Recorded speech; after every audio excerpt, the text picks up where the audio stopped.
네, 글로벌 마켓 앤 이코노미 두 번째는 연금 백만장자 코너입니다. 오늘도 미래에셋 자산운용의 김경록 고문님과 함께합니다. 어서 오세요. 네, 안녕하세요. 네.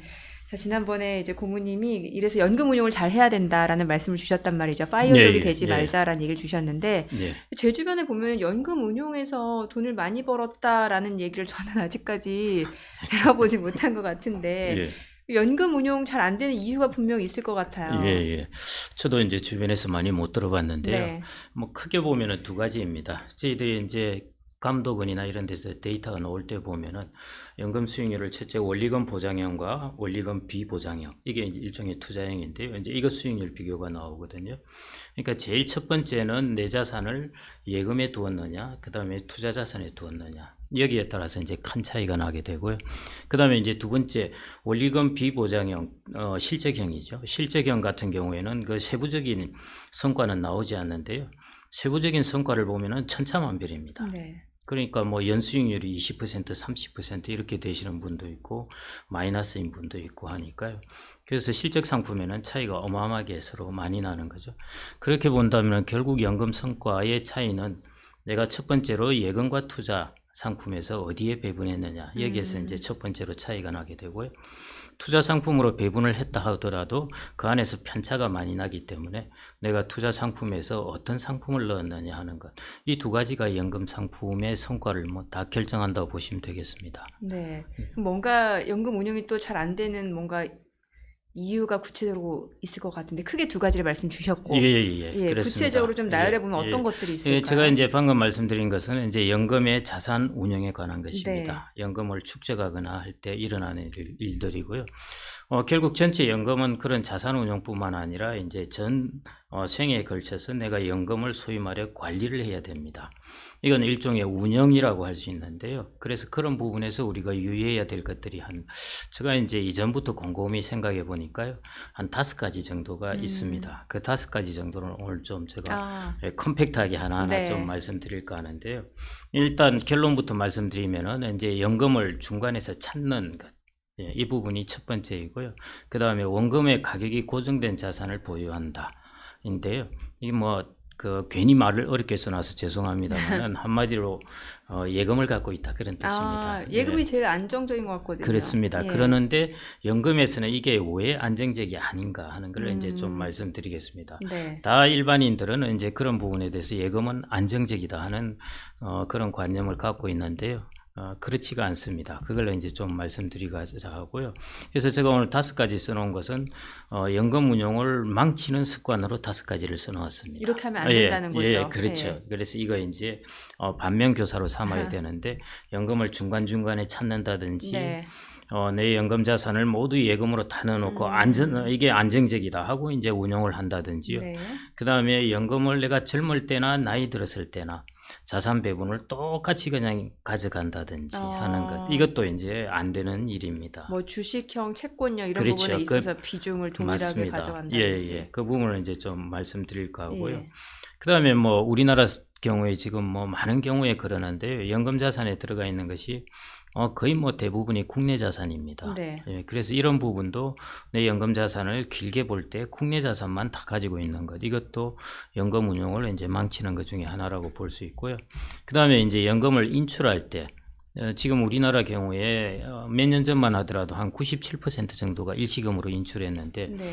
지금은 한 93% 정도 이렇게 되었습니다. 그래서 조금 낮아지긴 했지만은 그럼에도 불구하고 연금을 일시금으로 목돈으로 찾는 사람들이 거의 90%를 넘는다는 것입니다. 그래서 연금을 연금화한다는 것, 이게 이제 되게 중요한 부분입니다. 그런데 연금을 일시금으로 찾으면 보통 목돈을 쓰고 노후가 어려워지기 때문에요. 그래서 이 5가지 정도가 연금을 전체적으로 생애에 있어서 내가 연금을 운영하는 데 있어서 꼭 버려야 할 습관이라고 볼 수 있겠습니다. 지금 5가지 연금 운용에 있어서 예. 절대 하면 안 되는 습관을 말씀 주셨는데 그럼 하나씩 좀 살펴보면 좋을 것 그러시죠. 같은데 첫 번째가 보니까 중간에 찾으면 안 된다. 그러니까 중도 해지하면 안 된다라는 거잖아요. 예. 그렇습니다. 제가 한 예를 이제 말씀드리겠는데요. 저 구개인연금이라고 처음 개인연금이 도입된 게 94년이었습니다. 네네. 1994년. 그러니까 이제 30년 되었죠. 그때 제가 이제 10만 원씩 이렇게 이제 개인연금에 매월 10만 원씩 납입을 했는데요. 지금은 적은 돈이지만 그래도 30년 전은 꽤 큰 그렇죠. 돈입니다. 예, 예. 1년에 이제 120만 원이죠. 30년을 납입했으니까 3,600만 원 제가 원금이 들어갔습니다. 네. 그 중간에 한 번도 해지 않고 그냥 그러려니 하고 자동 이체를 하고 계속 두었습니다. 지금 금액이 원금이 한 3,600만 원 들어갔는데요. 제 금액이 얼마쯤 돼 있을 것 같습니까? 대충. 글쎄요, 잘 가늠이 안 되는데 예. 뭐 한 1억 정도 돼 있나요? 예, 맞습니다. 어, 예, 9천만 원 정도 좀 네. 넘어가 있거든요. 그러니까 이제 3,600만 원 원금이 들었고 이렇게 9천만 원 1억에 가까워진 게 기본적으로 이제 중도의 원금을 해지하지 않고 그냥 계속 가져갔던 것. 그게 이제 복리 효과를 계속 그러니까요. 가져오면서 예. 결과이거든요. 그래서 그런 부분이 저는 이걸 첫 번째 넣어놓은 이유도 그 이유입니다. 계속 오랫동안 20년, 30년 동안 연금을 계속 가져가는 것. 그래서 제가 이제 시뮬레이션을 간단하게 해놓은 것이 네. 저 그래프인데요. 내가 100이라는 뭐 100만 원이라고 생각하셔도 좋을 텐데 매년 100이라는 것을 적립을 하면서 30년을 갖다고 가정을 할 때요. 제일 밑에 있는 선은 내가 10년마다 50%를 찾는 것입니다. 그 위에 있는 것은 10년마다 30%를 찾는 것이고요. 제일 위에 있는 것은 찾지 않고 있는 경우이거든요. 그리고 운용 수익률이 5%라고 그랬을 때요. 30년이 지나고 나면은 50%씩 찾았을 경우에는 네. 1이라는 숫자를 가져가는 데 비해서 저걸 기준을 1로 잡았습니다. 그럴 경우 30%만 찾았을 때는 그래도 1.5배가 네. 됩니다. 그것에. 그런데 환매료가 없이 중도 해지 없이 하면은 2.2배, 50%를 찾은 것에 비해서 2.2배를 이제 가져가게 되니까요. 그만큼 이제 중간에서 연금을 찾는다는 것이 한 30년 지나서 내가 노후 준비를 하려고 자기의 연금 계좌를 봤을 때 네. 이제 저런 큰 차이를 가져온다는 것입니다. 지금 예. 화면에서 보더라도 한눈에 지금 그 연금 자산 규모 추이가 예. 그래프 기울기가 달라요. 빨간색은 굉장히 가파르게 맞습니다. 자산 증식이 좀 빠르게 된 거고 예.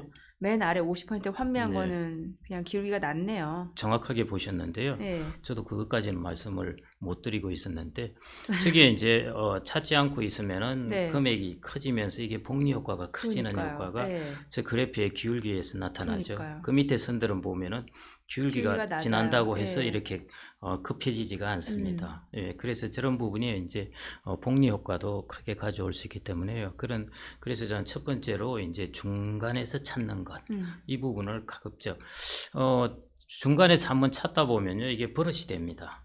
그래서 제가 이전에 변액연금을 가입했다가 한번 중간에서 찾을 때 한 일주일을 고민을 했습니다. 저 변액연금 가입했다 해지했었는데. 예, 일주일을 고민을 하고 찾았는데요. 그 다음부터는 심심하면 돈을 찾아버립니다. 그래서 한번 요즘은 습관이- 이제 안 찾고 있습니다. 그래서 이것도 습관되면은 계속 그러네요. 중간에서 찾게 되니까요. 예. 연금만은 노후를 위해서 중간에서 찾지 않고 꼭 별도의 주머니라고 생각하고 그냥 계시는 것 자동이체 되게 놔두고 그렇습니다. 그냥 기억에서 예. 좀 있는 게 까먹고. 좋겠네요. 예, 그렇습니다. 그러면 자동적으로 그냥 쭉 갖고 가게 되는 거니까. 그 옛말에 우보천리라는 말이 있는데요. 소보름. 말은 빨리 가지만 금방 지쳐버리고 네. 손은 천천히 가는 걸음으로 천리를 간다는 말이 있습니다. 그래서 연금이 정말 크기에 해당된다고 그러네요. 보시면 되겠습니다. 오보천리. 예. 그 대부분 또 연금 같은 경우는 예금 자산 보유하신 경우가 많잖아요. 그렇습니다. 그러니까 예. 뭔가 좀 안정적일 것 같다는 생각이 드니까. 그런데 예. 앞서 보니까 연금 운용을 망치는 습관 두 번째로 예금 자산이 대부분이다. 예. 이게 예. 안 좋은 거다라는 말씀이신 예. 거잖아요. 아까 처음 시작할 때도 이제 말씀하셨듯이 많은 사람들이 예금은 안정적이라고 생각합니다. 네. 안정적인 게 맞습니다. 그런데 언제 안정적이냐 하는 것이죠. 1년, 2년 다 안정적입니다. 그런데 예금 자산을 10년 가지고 있었을 때 이럴 때 안정적이냐 하는 것을 이제 봐야 되는데요. 네.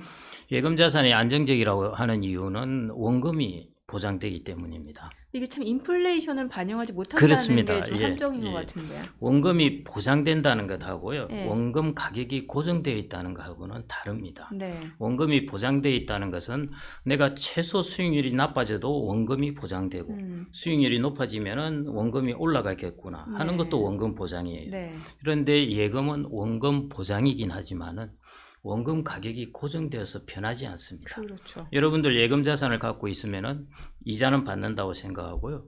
예를 들어 내가 1억 원의 예금 자산을 갖고 있다. 100년 지나도 여러분들은 예금 자산을 찾을 때는 1억 원을 찾습니다. 그러니까 물가가 오른 만큼 네. 나의 예금 자산의 실질 가치가 그렇죠. 시간이 지나면 지날수록 떨어져 버리는 것이죠. 네. 그래서 예금이라는 것은 단기적으로는 너무나 좋은 자산이고 안전한 자산입니다. 그런데 시간이 가면 갈수록 이제 예금 자산은 그 실질 가치가 떨어지기 때문에요. 그래서 연금에 넣지 말아야 할 자산 중에 하나가 사실은 예금 자산입니다. 그런데 우리나라 같은 경우에는 이제 많은 경우가 사실은 원리금 보장 비율이 거의 90%에 이릅니다. 네. 그래서 제가 이제 이런 부분이 제일 안타까운 부분 중에 하나인데요. 그 20년, 30년의 자산 관리를 하면서 예금 자산, 1년짜리 자산을 사람들이 거의 90% 편입을 하고 있다는 것입니다. 이게 이제 장기적으로 봤을 때 자산 운용, 연금의 운용 수익률을 격찬하게 하는 가장 큰 이유이고요. 그래서 역시 이제 자산 축적을 더디게 하는 가장 큰 이유라고 볼 수가 있습니다. 한편으로 이게 다른 예를 들어본다면요. 예를 들어 저는 이제 예금 가격만 말씀드렸습니다. 네. 원본만 말씀드렸는데요. 이자 금액도 한번 생각을 해보시죠. 이자율이 아니라 여러분들은 이자 금액을 생각하셔야 돼요. 예를 들어 내가 1억 원의 예금을 가지고 있다 하고 내가 4% 이자율이라 하면은 그러면은 나한테 들어오는 것은 400만 원입니다. 근데 원금이 변하지 않으면은 나는 4%면은 계속 400만 원만 들어옵니다. 그렇죠. 예, 100년이 돼야 돼요. 복리 효과가 전혀 없네요. 없죠. 그런데 원금이 2억 원이 되고 이자율이 4%라고 그러면은 나한테 들어오는 이자 800만 금액은 원. 800만 원이 네. 되는 것이죠. 그래서 여러분들이 장기적으로 연금에서 보유해야 될 자산은 뭐냐면은 원금의 가격이 장기적으로 올라가는 자산을 가져야 되는 것입니다. 그래야 똑같이 배당 수익률이 4%라고 하더라도 여러분들이 받는 배당 금액은 그 자산의 가격이 올라가면은 여러분들이 받는 배당 금액도 많아지게 되는 그러네요. 것입니다. 예, 그게 이제 자본이라는 것입니다. 그래서 제가 여러분들이 이제 연금 자산을 선택할 때 제일 중요한 선택이 예금을 가질 것인지 자본을 가질 것인지 하는 부분입니다. 그래서 이제 지금 제가 말씀드렸듯이 우리나라 퇴직연금에서는 거의 90%를 예금을 갖고 있습니다. 네. 너무나 다른 방향이죠. 그래서 이것을 이제 자본으로 갖는 쪽으로 옮겨가야 되는 것. 이것이 꼭 필요한 두 번째 부분입니다. 성공하기 위한 아니라. 두 번째 부분이고 실패하지 않기 위한 그런 요소라고 보겠습니다. 지금 이렇게 의미심장하게 웃으시는 게 투자산을 가지고 있어도 별 볼 일 없더라 뭐 이런 생각이신 것 같아요. 아니 그게 아니라. 예, 그는 예, 또 이 말씀하시죠. 시간 통해서 배운 만큼 저도 좀 활용을 해봐야죠. 예, 예금이 예. 아니라 그 부분, 자본으로. 예, 네. 그 부분 차근차근 제가 좀 설명드리겠습니다. 네. 나중에 질문하실 때. 저는 또 다음 질문 이 내용이 좀 와닿는데 왜 한번 그 비중을 정하면 이게 예. 참 중간에 안 바꾸게 되더라고요. 예. 근데 그렇게 하면 안 된다라는 예, 거잖아요. 예, 예. 그렇습니다. 이제 그렇게 하면 왜 안 되느냐 하는 네. 부분을 그걸 이제 생각을 해보셔야 되는데요. 물론 뭐 저렇게 여러분들이 그냥 그런 거 생각 없이 저렇게 하시는 것도 좋습니다. 네. 그런데 이제 그러면 왜 비중을 바꿔야 될까? 음. 예를 들어 나이가 30인 사람은 왜 투자 자산의 비중을 거의 100%를 가져가야 되고, 공격적으로. 예, 60세인 사람은 왜 한 30에서 40%를 가져가야 할까 하는 부분인데요. 그게 이제 소위 말해 자기의 인적 자산이라는 걸 생각해야 됩니다. 네. 인적 자산이라는 것은 이제 나의 가치인데요. 나의 가치가 뭘로 결정되냐 하면은 내가 버는 월급으로 결정됩니다. 그래서 월급이라는 것이 마치 채권의 이자처럼 되어 있습니다. 그래서 이 매년 내가 받는 연봉을 할인을 해서 가치를 계산한 것이 나의 인적 자산의 가치이거든요. 그러면은 젊을 때의 사람은 저거를 금융자산으로 본다면은 채권에 가깝겠습니까? 주식에 가깝겠습니까? 주식이요. 그는 근로소득의 변동이 아주 큰 사람이고요. 대부분의 이제 근로소득자들은 학자들이 연구한 바에 따르면요. 왜냐하면은 인컴 소위 말해 근로소득이 큰 변화가 없기 때문에 네. 그리고 물가 상승률만큼 조금씩 올라가기 때문에요. 채권. 평균적으로는 채권으로 봅니다. 그러니까 젊을 때는 그리고 이제 그 근로소득을 받을 기간이 아직 많이 남아 있지 네네. 않습니까? 그러니까 채권의 가치가 큰 편이죠. 그래서 젊은 사람들은 쉽게 말하면은 야 저기 채권 이렇게 이제 보시는 거죠. 그리고 나이 들면은 60세인 사람은 앞으로 근로소득을 볼 기간이 거의 없습니다. 그러니까 예를 들어 한 달 만기가 한 달 남은 인컴을 한 달 정도밖에 못 받는 사람 네. 같으면 채권의 가치가 거의 없는 것이죠. 그러네요. 예. 그래서 나이가 이제 60에 가깝고 이런 사람들은 채권의 가치가 거의 없습니다. 그다음에 20대, 30대 이런 분들은 이제 채권의 가치가 아주 큰 것이죠. 아, 그러니까 내가 안정적인 소득을 내가 버니까 내가 운용하는 금융자산은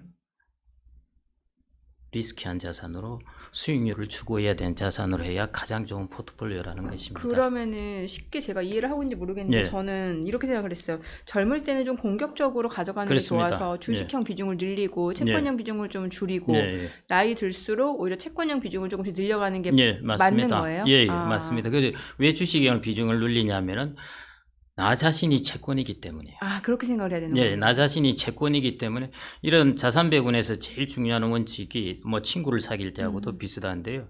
저번에 한번 말씀드린 것 같은데 나랑 가장 좋은 친구는 나와 가장 다른 친구라는 이야기가 있습니다. 네. 자산 배분도 똑같거든요. 그러네요. 내가 가지고 있는 자산과 가장 다른 자산을 보유하는 것이 가장 좋은 포트폴리오입니다. 그런데 젊은이들은 이게 채권을 많이 가지고 있기 때문에 자기 스스로가 네네. 그렇기 때문에 그러니까 앞으로 받을 근로소득을 그렇죠. 생각했을 맞습니다. 때 예, 예. 예. 그걸 쉽게 말하면 뭐냐면은 내가 주식을 운용하고 있는데 좀 손해를 보았다. 그렇게 하더라도 나는 근로소득이라는 인컴 플로우가 있기 때문에 많이 할 수 있는 문제가 기회가 없다는 있죠. 것이죠. 예. 그걸 쉽게 보면 그런 게 이제 그런 뜻입니다. 그래서 젊을 때는 투자 자산의 비중을 한껏 많이 가져가셔도 되고요. 네. 그 다음에 이제 나이가 들어서는 채권의 비중을 높여야 됩니다. 왜냐하면 자기가 채권이 아니기 때문에 그러네요. 이제 채권 자산의 비중을 늘려야 되는 것이죠. 그래서 이것을 이제 소위 말해 생애에 걸쳐서 동적으로 다이내믹하게 자산 배분을 이제 바꿔가야 된다는 것입니다. 근데 이제 개인들이 이게 귀찮죠, 사실은. 네네. 매번 신경 쓰기도 그렇고요. 그래서 이제 미국이나 이런 데서 이제 학자들이 이걸 주창해서 나온 것이 자동적으로 자산 배분을 하게 해주는 펀드 이런 것들을 이제 운용사나 금융기관에서 만들어내게 되었습니다. 그런 상품이 있군요. 예, 그렇습니다. 그래서 이제 이것은 내가 자산 배분을 하지 않더라도 나의 연령에 따라서 이제 자동적으로 주식의 비중을 한 단계 한 단계씩 이렇게 줄여 나가주는 상품입니다. 그게 여러분들 뭐 많이 들어보셨을 텐데요. 그게 이제 TDF라고 해서 타겟 데이트 펀드입니다. 네네. 예, 내가 타겟 데이트를 타겟한 것인데요. 그 데이트이 뭐냐면은 내가 은퇴하는 날입니다. 예, 그 날짜를 타겟으로 해서 자산의 배분 비중을 줄여준다는 것입니다.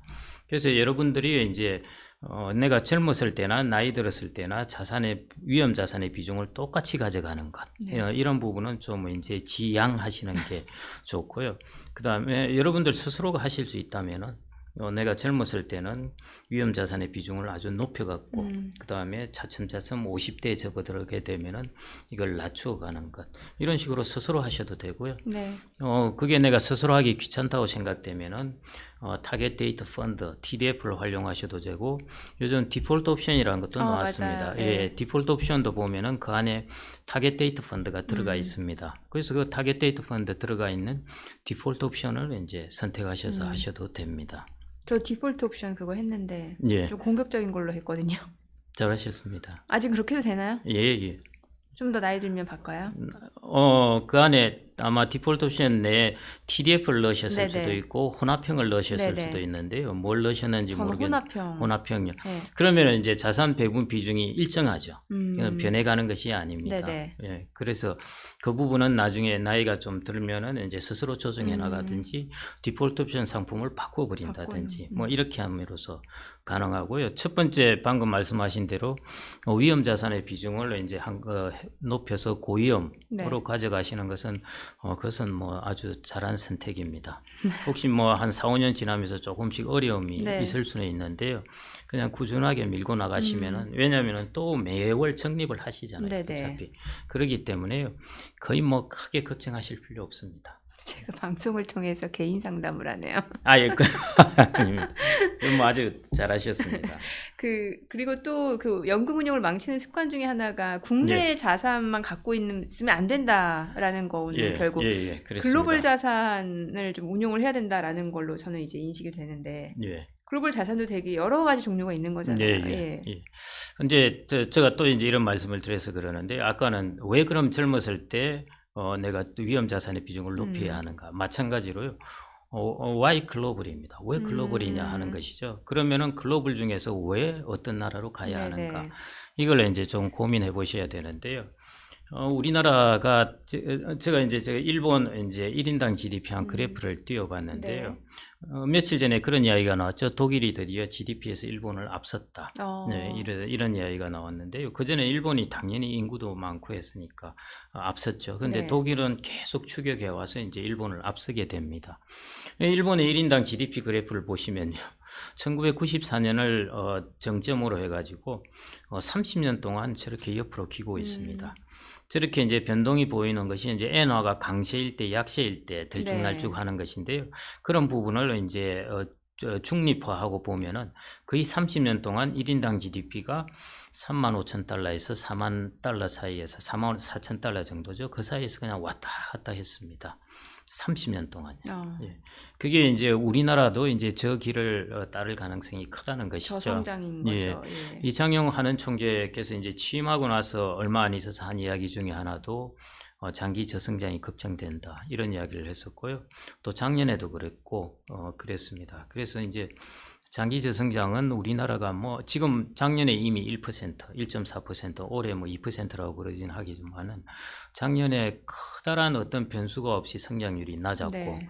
작년에 그 정도 낮았으면 올해 좀 더 높아야 되는데 그래도 2%대 초반입니다. 그러니까 이제 한 2% 전후하는 성장대로 들어갔다는 것이죠. 그리고 앞으로 또 이제 어떻게 변할지 모르고요. 가장 이제 큰 난관 중에 하나가 이제 인구의 변화입니다. 네. 지금 당장이야 영향을 주지는 않겠지만요. 한 10년 정도 지나면은 이제 영향이 눈에 띄게 크게 나타나게 됩니다. 그래서 그런 때를 대비해서 여러분들의 자산을 이제 일정 부분은 내가 우량한 지역, 예를 들어 이제 국가의 틀이 튼튼한 지역입니다. 인구도 구조도 괜찮고, 네, 그 다음에 다양한 충격에도 우리가 괜찮을 수 있는 것. 우리가 보면은 충격을 받았던 게 외환위기의 충격도 한 받았었고 글로벌 금융위기의 충격도 한 받았었고 그랬습니다. 그 충격을 받을 때마다 우리나라 통화와 우리나라 자산 가격이 크게 출렁이었는데요. 그래서 이런 부분에 있어서 좀 더 튼튼한 틀을 가진 곳으로 자산을 이전을 해야 됩니다. 미국. 당장 그렇게 이야기를 하시는데요. 예, 그래서 제가 그러면은 글로벌 중에서 어디로 이동할 것인가 이걸 말씀드리려고 했는데 바로 답을 말씀하셔서 그러는데요. 미국을 제가 이제 미국이란 나라하고 우리나라하고 한번 비교해 보니까 상당히 재미있는데요. 우리나라는 산업 스펙트럼이 상당히 좋은 나라입니다. 이런 나라가 잘 없습니다. 제조업 국가 중에서요. 무슨 말이냐면은 저 전통 산업부터 첨단 산업까지 다 경쟁력을 가지고 있는 산업을 갖고 있습니다. 그리고 우리나라의 인적 자본이 뭐 대학교 진학률이 거의 뭐 70%대 정도 되는 것이니까요. 인적 자본이 아주 탄탄한 편이고 뭐 국가의 질서나 이런 것도 잘 잡혀 있고. 그런데 이제 우리나라의 가장 취약점이 뭐냐 하면은 두 가지가 있습니다. 그 첫 번째가 인구입니다. 앞으로 일본보다도 더 심한 인구 구조의 왜곡이 일어나게 되는 것이거든요. 저출산 시대다 보니까. 고령화하고 이 부분이요. 그래서 이거 저는 인구 구조가 저는 이제 거의 붕괴된다 이렇게 표현을 하는데 우리나라는 그 표현이 맞을 정도입니다. 인구 구조가 급변하는 것이 아니라요 붕괴될 수준입니다. 그 정도로 앞으로 언제 시작입니다. 이제 42.195를 달린다 그러면은 이제 스타팅 라인을 땅 하고 출발했다고 보시면 돼요. 그 다음에 40년 동안 앞으로 일어날 겁니다. 그게 이제 일어날 일이니까요. 그래서 이 부분이 우리나라가 이제 첫 번째 아주 취약한 부분이고요. 두 번째 이제 취약한 부분이 통화입니다. 우리가 외환위기 때 2,000원 원화가 된 것도 봤고 글로벌 금융위기 때도 이제 1,600원대로 이제 올라갔는데요. 자, 통화라는 것이 한 국가가 선진국이 되기 위해서는 되게 중요한 부분입니다. 우리가 선진국을 한번 꼽아보면요. 일본, 그 다음에 독일, 미국, 유럽, 영국 이런 나라들 보면은 다 나름 기축통화입니다. 미국 달러를 갖고 있죠. 일본 엔화. 그 다음에 유로화는 지네들끼리 막 북적북적하다 안 되니까 유로화로 통일을 해버렸죠. 영국은 이제 파운드를 갖고 있고요. 그 다음에 그렇지 않은 나라들 한번 보시죠. 캐나다, 호주, 싱가포르, 대만 이런 나라들 보면은 다 자기 통화 뒤에 이름을 달러라고 붙여놨습니다. 그러네요. 캐나다 달러, 네. 싱가포르 달러 해놓은 것이죠. 그만큼 자기만의 신뢰를 가지고 통화의 가치를 유지하기가 쉽지가 않다는 뜻이죠. 그런 면에서 보면은 우리나라는 대단한 나라죠. 후진국에서 선진국이 되었을 뿐만 아니라 원 뒤에 달러라는 이름도 붙이지 않고 이 통화를 가지고 유지하는 나라입니다. 그런 면에서는 뭐 아주 대단한 나라인데요. 그런데 그런 부분에서 우리가 자산 운용하는 입장에 있어서는 그런 불안정성이 있습니다. 통화의 불안함이 아마 앞으로도 인구 구조라든지 이런 부채 문제가 있을 때 이제 통화로 나타나게 되는 것이거든요. 우리나라 원 달러 보시면은 그 2007년 이런 때는 900원 초반까지 네네. 떨어졌다가 1,000원대 올라갔을 때는 1,000원대가 정상이다고 했다가 1,100원대 올라가니까 1,100원이 정상인가 보다 했는데 어느 날 1,200원을 올라갔어요. 지금은 뭐 1,300원. 1,300원이죠. 예. 그럼 도대체 내가 적당하다고 생각한 수준이 뭘까? 사람들 대충 1,250원 생각해요. 그렇게 생각하던 미국이 이제 금리 인하하면 좀 돌아오겠죠. 그렇게 보더라도 우리가 1,000원 보던 곳에서 이미 20% 그러네요. 예, 우리의 통화의 가치가 이제 네. 떨어진 것이죠. 그래서 이 두 가지가 우리나라가 장기적으로 볼 때 통화, 그다음에 인구 구조 네. 이 부분이죠. 그런데 이 두 가지 면에서 가장 다르게 이 부분이 튼튼한 나라가 뭐냐면은 미국이죠. 그러네요. 미국 달러라는 기축 통화를 갖고 예. 있죠. 선진국 중에서 미국은 인구 구조가 제일 튼튼합니다. 지금 1960 지네들 베이비 부머 때 지나서 60년 이런 때 태어난 인구 숫자나요. 지금 태어난 출생아 숫자나 거의 비슷합니다. 네네. 그리고 지금도 숱한 사람들이 미국의 국경을 넘고 있거든요. 그래서 미국의 인구 구조는 상당히 탄탄한 편입니다. 그래서 인구 구조라든지 통화라든지 이 두 측면 모두에서 우리나라하고 완전히 극이 되는 그런 나라이기 때문에 그럼 제가 말씀드렸듯이 가장 좋은 자산은 나와 가장 다른 곳. 예, 그렇죠. 우리나라의 상황과 가장 다른 상황을 가질 수 있는 곳. 그게 이제 미국이라는 곳입니다. 그래서 제가 글로벌로 자산을 옮기더라도 네. 그 중에서도 이제 미국으로 가는 게 낫고요. 이제 이런 질문을 하시는 분이 있습니다. 최근에 작년도 그랬고 인도가 좋으니까 인도 어떠냐 하는데요. 저는 이제 모르겠다고 그랬습니다. 왜냐하면은 제 지식으로는 인도의 어떤 행정상의 비효율성이라든지 네. 이런 것들이 앞으로 개선될지 어떨지 제 지식으로는 모르겠다는 네. 것이죠. 그만큼 불확실성이 있는 것이고요. 그 다음에 인도라는 무엇이든지 글로벌 자산을 살 때는 꼭 통화가 따라갑니다. 그렇죠. 예, 베트남이 좋다고 사지만은 베트남 동화를 가져야 돼요. 인도 자산이 좋다고 사지만은 루피를 가져야 돼요. 중국 자산은 위엔화를 가져야 한 되고. 리스크가 있죠. 그렇죠. 예. 예. 그러니까 글로벌 자산에 나갈 때는 내가 가져야 할 환도 생각을 하셔야 된다는 것이죠. 그렇게 본다면은 내가 가지고 있으면서 가장 마음이 편안한 통화를 가지는 것이 그럼 좋다는 달러죠. 거죠. 그렇죠. 그래서 제가 이제 그냥 연금으로 보았을 때는 단기적으로 뭐 2, 3년 들어갔다 나왔다 할 때는 모르겠는데요. 장기적으로 보았을 때는 이런 최우량 자산을 이제 가져야 한다는 것입니다. 그 터키 같은 경우에 이제 이런 걸 많이 경험했는데요. 터키가 그때 채권 금리가 높아가지고 사람들이 네. 터키 채권을 많이 샀는데 통화가 폭락하는 그렇죠. 바람에 예. 브라질도 마찬가지였죠. 헤아라. 브라질 국채도 예. 헤아라 문제. 그래서 이런 것들의 해외 자산, 글로벌 자산을 나갈 때는 반드시 통화가 수반이 됩니다. 그걸로 이제 잊지 말으셔야 되고요. 네. 그래서 통화와 내가 가지려고 하는 국가의 자산을 다 같이 포함해서 가장 우량하다고 생각되는 곳, 그걸로 이제 선택하셔야 되는데 제가 이제 고민해 보기로는 그거는 미국 자산이 이제 그러네요. 제일 낫다는 것이고요. 젊은 사람들은 요즘 그래서 많이 이제 그쪽으로 움직여 가고 있습니다. 실제로 주식 투자하시는 분들도 보면은 요즘에 나스닥 쪽에서 종목 많이 예. 사시니까요. 예. 예. 연금에도 그렇게 하시라는 겁니다. 연금 운용도. 오히려 예. 단기적으로 운용하고 하는 것은 미국 주식도 얼마든지 꺼질 수 있고 그렇습니다. 그러는데 장기적으로 우리가 파이낸스에서 보면은 장기적으로 주식이 항상 채권보다 3에서 4%포인트 수익률이 높은 것을 보여준 나라는 미국뿐입니다. 네. 다른 나라도 다 그럴 것 같은데요. 안 그렇습니다. 그래서 지금 한 100년 동안의 수익률이 안정적인 모습을 보여주었기 때문에요. 물론 그 다음 또 어떨지 모르겠습니다만은 그럼에도 불구하고 과거에 그 사람을 보면은 미래를 알 수 있듯이요. 네네. 과거의 그 시장을 보면은 또 미래를 알 수 있습니다. 그래서 그런 이런저런 이유 때문에 연금 자산 같은 경우에는 꼭 글로벌 최우량 자산으로 이제 분산을 하셔야 되고요. 그 중에 그럼 뭘 해야 되느냐 하면은 깊은 고민하시지 말고 내가 그럼 이머징 마켓도 클 것 같은데 여러분들 애플 한번 보십시오. 애플이 미국에서만 장사합니까? 아니죠. 네, 그러니까 여러분들이 애플 다국적 기업의 주식을 사시면은 전 세계를 사시는 그러네요. 거예요. 예. 그래서 그런데 인도나 이런 나라들은 그 자본시장의 하부 구조가 취약해요. 예를 들어 회계의 투명성이라든지 뭐 베트남도 마찬가지겠지만 그래서 미국 같은 경우에는 자본시장의 하부 구조가 그래도 상당히 투명한 편이지 않습니까? 네네. 그래서 이런저런 이유 때문에 그런 미국의 아까 답을 바로 말씀하셨는데 그 자산을 가지시는 게 네. 제일 낫지 않을까 싶고요. 미국은 그 외에도 다른 우리나라하고 많은 그런 점들이 있습니다. 뭐 해상력에 있어서 네. 1등이고 군사력에 있어서 그렇죠. 1등이고 지정학적 위치. 우리나라는 지정학적으로 거의 화약고에 해당되는데 위치에 있지만 지정학적 리스크를 늘 갖고 있죠. 미국은 대서양과 태평양으로 분리돼 가지고요.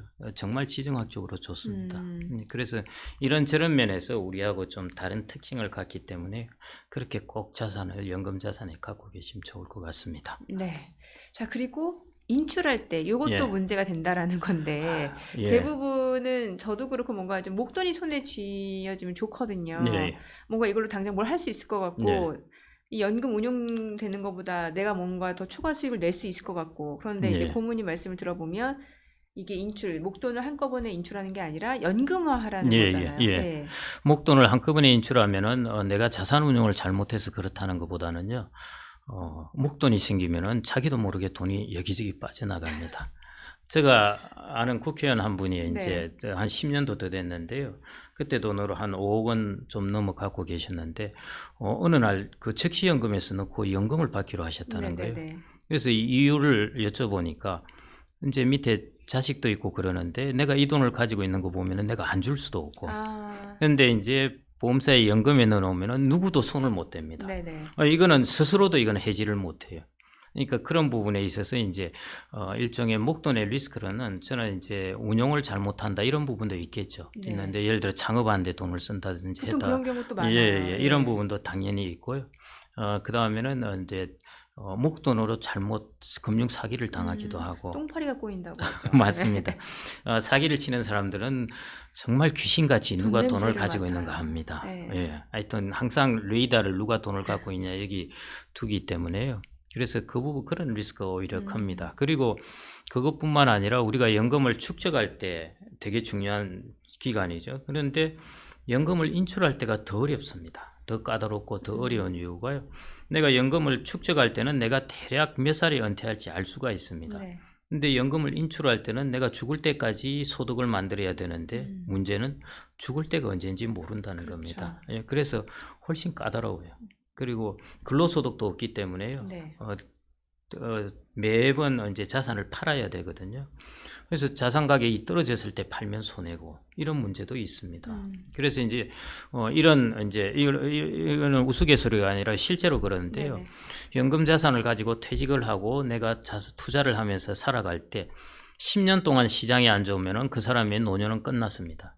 그때 돈을 다 잃어버리고 회복할 길이 없고요. 퇴직하고 나서 10년 동안 시장이 좋으면 그 사람은 그 이유는 계속 편하게 살 수 있습니다. 그만큼 내가 인출할 때는 까다롭다는 것입니다. 그래서 제가 인출에 대해서는 또 하나의 까다로운 부분이고 네. 또 보통 젊으신 분이 많기 때문에 아직 멀었습니다. 그래서 이거 구체적으로 말씀드리지는 않을까 하고요. 다만 인출할 때 목돈을 찾았을 때 그 자기도 모르게 목돈이 사라질 수 있다는 그럴 수 리스크, 있죠. 예, 그 부분이 이제 제일 크고 그게 중간 인출도 마찬가지입니다. 제가 아까 제일 첫 번째 말씀드린 중도에서 심심하면 찾아 쓰는 것, 그것도 똑같이 여기에 해당되는 것이거든요. 그래서 그런 사람은 심리적으로 목돈을 좋아하게 되어 있습니다. 맞아요. 예. 그래서 이거는 자기가 심리적으로 그런 것을 꾹 참고 연금을 통해서 자기가 자기의 손을 좀 묶어놓고 그렇게 이제 있어야 됩니다. 그게 이제 제가 인출할 때도 마찬가지고요.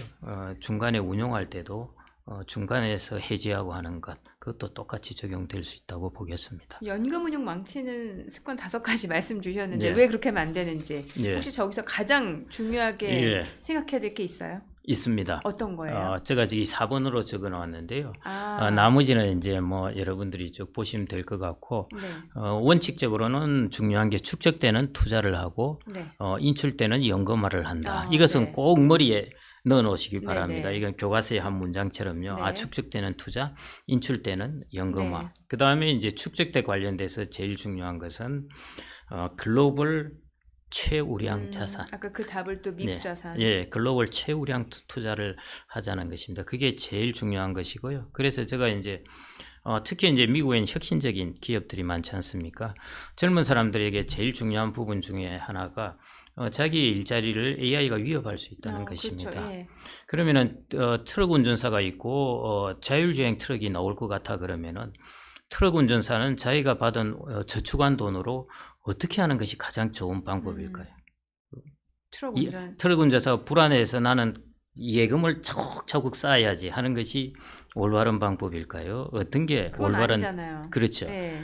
트럭 운전사 자본을 어떤 자본을 가져야 되겠습니까? 트럭 운전사 입장에서는 그렇죠. 그 중에서도 자율주행 트럭 회사의 주식을 갖는 것입니다. 예. 자율주행 트럭 예, 회사. 왜냐하면은 자율주행이 잘 안 되면 자기가 살아남을 거고 자율주행이 잘 되면은 자기가 잘리고 앞서 그 회사의 말씀 주가가 주신 올라갈 거고 반대. 그렇죠. 나와 아, 가장 다른 다른. 성격을 가진 것입니다. 그런 면에서 이제 젊은 사람들은 그런 혁신 자본을 가져야 됩니다. 네. 그게 이제 미국의 혁신 자본이 많으니까 제가 그렇게 말씀드리는 이유도 있고요. 그래서 저는 이제 젊은 층에게 항상 연금 투자를 이야기할 때는 제가 좀 더 저기서는 제가 글로벌 최우량 자산을 가져라 하는데요. 그냥 제가 그걸 더 심플하게 이야기하면은 글로벌 자본가가 되라고 그럽니다. 글로벌 자본가. 예, 자본가라는 게 별게 아니라 주식의 지분을 가지면은 자본가입니다. 그렇죠. 예. 예. 그래서 꼭 연금 자산을 운용하시면서 글로벌 자본가의 길을 걸으시기를 좀 요청드립니다. 네, 오늘 또 연금 백만장자 코너에서는 네. 연금 운용을 효율적으로 할 수 있는 또 방법에 대해서 그렇습니다. 알아봤습니다. 다음 시간도 좀 기대해 보도록 하겠습니다. 예, 잘 예, 들었습니다. 감사합니다. 네.